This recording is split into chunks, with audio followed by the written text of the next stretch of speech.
Thank you for joining us for another episode of That Solo Life, the podcast for PR pros and marketers who work for themselves. People like me, Michelle Kane with VoiceMatters, and my wonderful co-host, Karen Swim of Solo PR Pro. Hi, Karen. How are you today? Hello, Michelle. I'm doing great. So Good. glad to be back from our little 1 week break. How are you Yes, doing? I am well, thanks. Yes, it was, even the things you love the most, it's always nice to have a little break.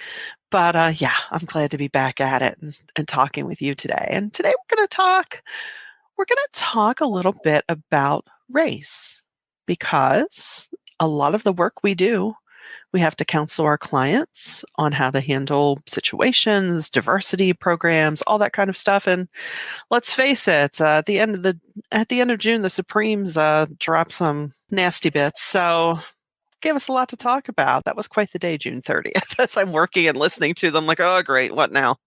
Oh, wonderful. Well, So, the Supreme Court decision has certainly ignited a lot of discussion and reaction. In yeah, addition to that, without surprise, social media served up another little bit of scandal, but I believe that it has also launched some very good. beneficial conversations. Yeah, Kristen Bell, who I love as an right. actress, had a dinner party and shared a picture of who was at the dinner party. And that has just invited a lot of criticism about the lack of diversity that was at that dinner.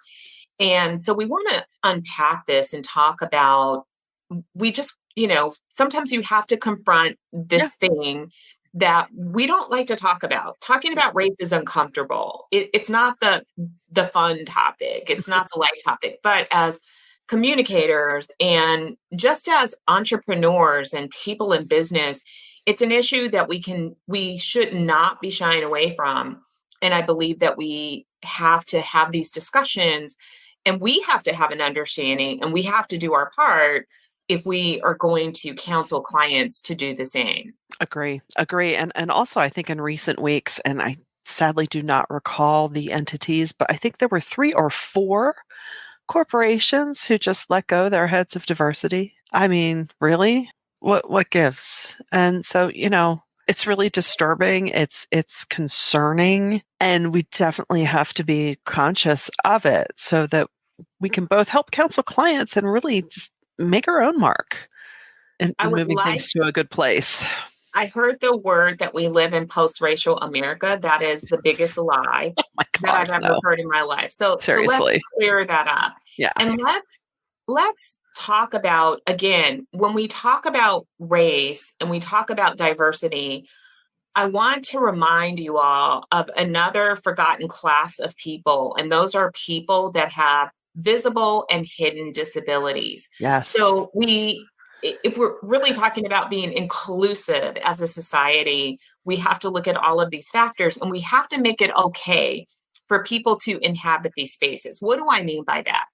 Last week, there's a Latino family that lives on my block. Now, my neighborhood, my particular block is super diverse. It's really weird in Michigan to have a block that is so diverse. Thank you, auto companies, for bringing people from other countries to live on my street because Yeah, we are a little United Nations here and I love it. that's awesome. So there's a little girl. A lot of the kids come down and they ride their bikes. I have kids, on either side of me. And the little girl has a dog that I've met and I've met her family. And I know that she speaks Spanish. So we were chatting about something and I said something to her in Spanish and she answered me in English.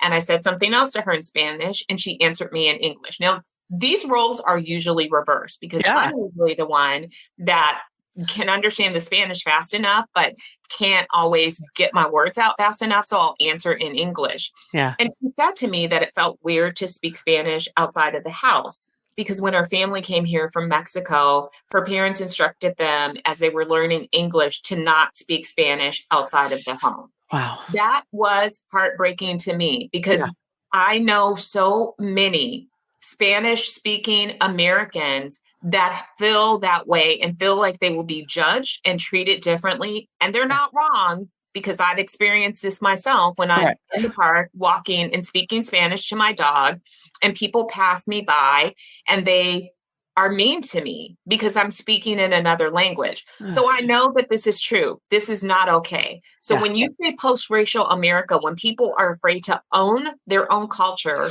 speak in a language that is other than English. And by the way, you want to know how many people in the world speak Spanish? We always want to think that English is the, Nope. the dominant language. Spanish is spoken all over the world. There is no shame in having this as a second language, and people should not be embarrassed to speak in their first language in public. That is shameful. Yeah. Yeah. And it's a tradition that's been handed down through the centuries, right? We did it to Germans, we did it to Japanese, we did it to all kinds of people. And it's I don't know where this insecurity comes from. No, actually I do. It's a lot of these problems in our society come back to fear. Yes.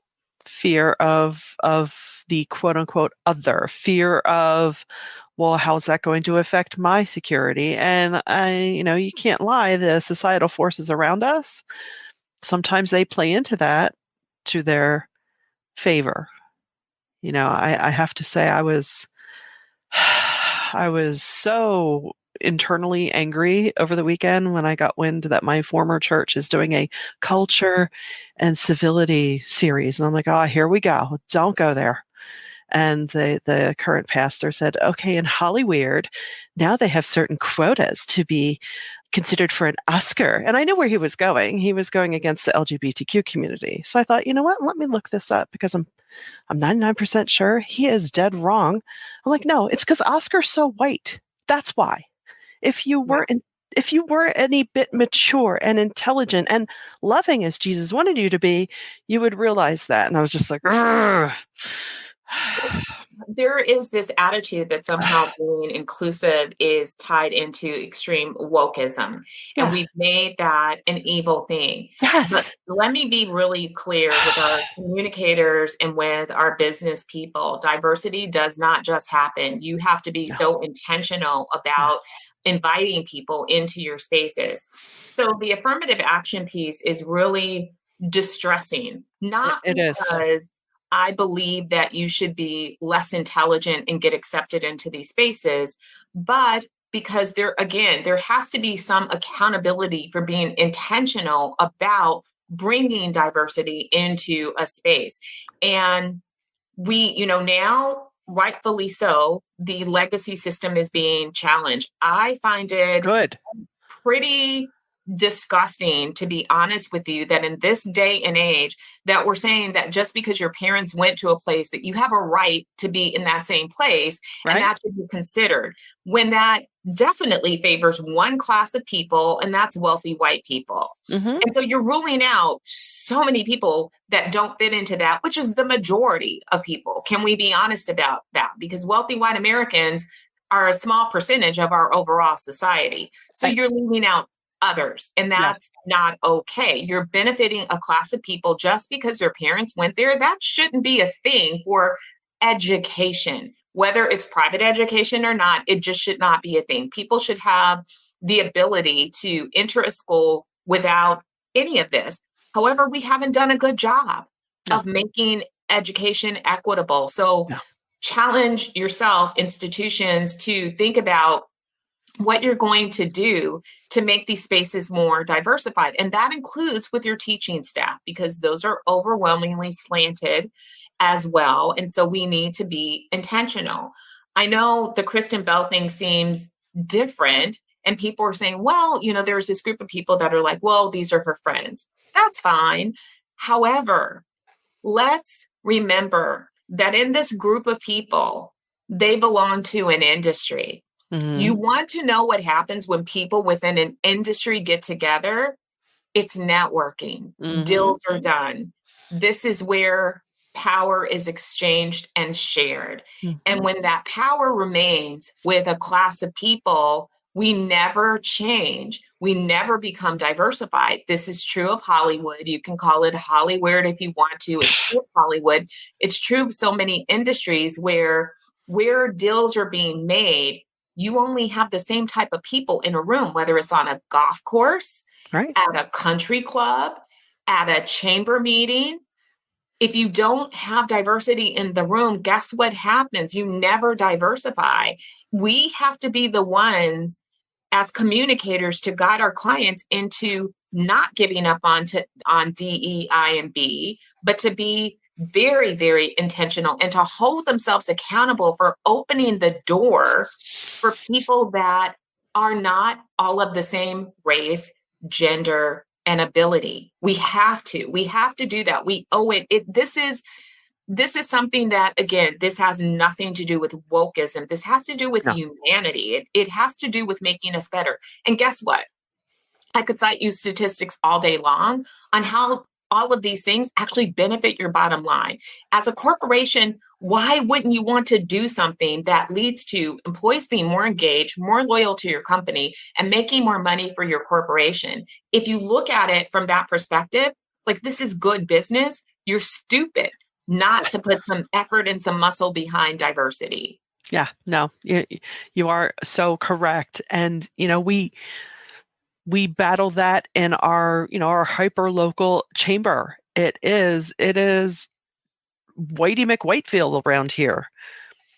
Not for any particular reason. They are welcoming communities. It just isn't that diverse. Now, at the same time, we have a significant batch of businesses that are Hispanic owned.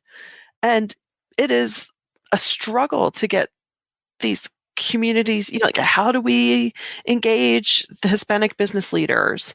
You don't want to create like a little offshoot of it, right? You don't want to say, well, here's the Hispanic chapter. No, I mean, we want, come on in.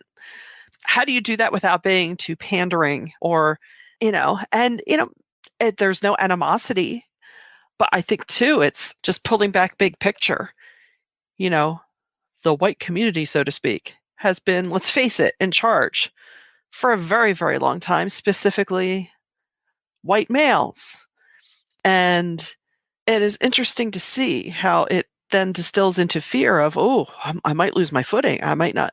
And I'm not saying that this is always conscious. Sometimes it is, for sure. Yeah. I think it's been so ingrained. And it's like, really, what's the worst that can happen to you? I mean, if I'm applying to a school, I want it to be on my merits. If I don't get it, fine. If someone else gets it, great. Who cares? Of course, could just be me. I want to learn. I want to know why things happen.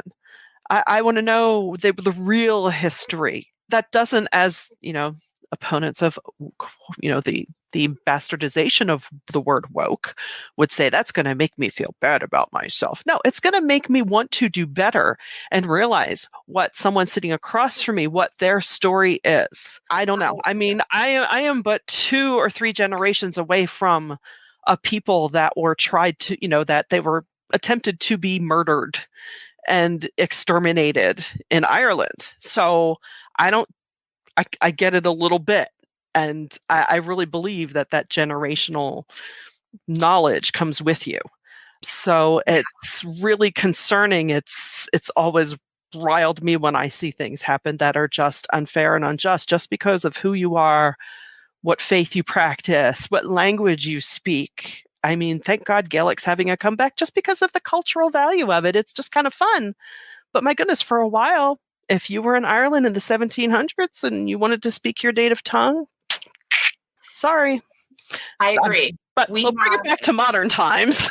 History will bear out that this racial reckoning in America is nothing new. No. It really, sadly, is not. And there have been so many different ethnicities of people who have been oppressed and who have been made to feel shame and who have been forced to fit into this homogenous view of what it means to be an American. Yeah. And I mean, that is really sad because, again, going back to humankind is beautiful. I love that we're not all the same. I love that we all come from different backgrounds. I love that. I love that we have all these beautiful different traditions that we can share with one another. And we should be able to live in a world where we view people as people. We are not there yet. No. And so as communicators, I think, some of the things that we can own and we can do is that we can make sure that we have messaging that is inclusive, that we make sure that even for our media relations efforts, that we put together talking points that are inclusive so that the media says the right things about what our clients are doing. Perfect example. Yeah. You don't say special needs kids. You would say children with disabilities, or it's people first language. You want to Right. respect that they're not their disability. That's not what identifies them. They're a human being that has a disability. And I even hate the word disability these days because I Right. believe that we all have different abilities. I Yeah. believe that none of us is perfect. And I believe that because it's the truth. Not a single person is perfect. We all have something. I need reading glasses. Some people need glasses all the time. That means that you don't have perfect eyesight. What does that mean? That means that you have to be accommodated. That means if you're a kid in school and your vision is not good, that you may need to sit closer in class. So we need to start thinking about, again, all of these ways that we're different and learning how to open up our spaces to make room for everyone. I think it's also important in our messaging that we don't take for granted. And humor can get really tricky, by the way. Yeah. Don't take for granted that everyone will share the humor or get the inside joke. Again, people who are not native English speakers often struggle with that because they miss the context. They hear the laughter, but don't quite understand how that's funny. So if you're using humor in your messaging, you want to be mindful about who your publics are and make sure that your message will not be lost because it's targeted to a very narrow group of people. So these are things that we definitely can own. We can also, if you do internal comms, you have an opportunity to work side by side with HR on making sure that things are inclusive internally. Now, I get that we're not involved in the trainings and things that can happen, but companies definitely can be intentional. And as a communicator, you need to stand for that and insist that things are not put together, strategies are not put together, messaging is not developed, branding is not developed from a very narrow lens, but that you're looking at it from various perspectives to ensure that what you're trying to say is really what you're going to say. Yeah. And honestly, at the crux of it, at the center of it, this is how we should always look at communications, right? If we truly know who our audiences are, you want to be respectful of them, their backgrounds, not, and I'm, we're certainly not saying that you should be afraid to say anything. No, it's just like, okay, well, who's in my audience, whether it's internal or external? Okay, how might this message land with them? Keeping in mind too, just the current temperature and tone of our society, right? Something that might have hit a little differently 10 years ago is not going to hit the same right now. So we know you're all smarties. We know you get this, but Yeah. it's good to talk about this. And I think too, over time, and because as a nation we've not done a great job at this, is because we really haven't had the conversations. We haven't had the hard conversations of, oh, well, gosh, what was that really like for you? What was XYZ really like for you? Because, I need to learn, because based on my experience, that has not happened. And that doesn't matter if, a gender, race, physical issues. Until you've truly walked in someone's shoes, you can't know. So, we It's encourage you. absolutely true. Yeah. And I mean, we say this, we're addressing this topic because, again, as communicators, it's important for us to tackle and to turn over these things and to have these discussions and make having these discussions be very normal. Yeah. I think it's good. Someone says to me, hey, that I struggle with this when people do this and I feel a little left out of that space.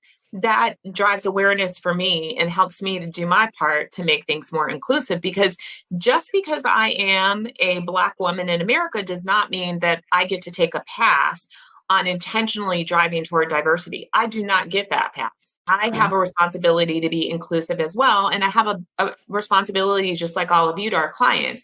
But here's the thing. Clearly, we have work to do because we're not there yet. Right. And so no matter how smart you think you are and how open you think you are and how diverse you think you are, we're not there. We're just not there. That is our reality. And this, again, has nothing to do with political agendas. It has nothing to do with wokeness.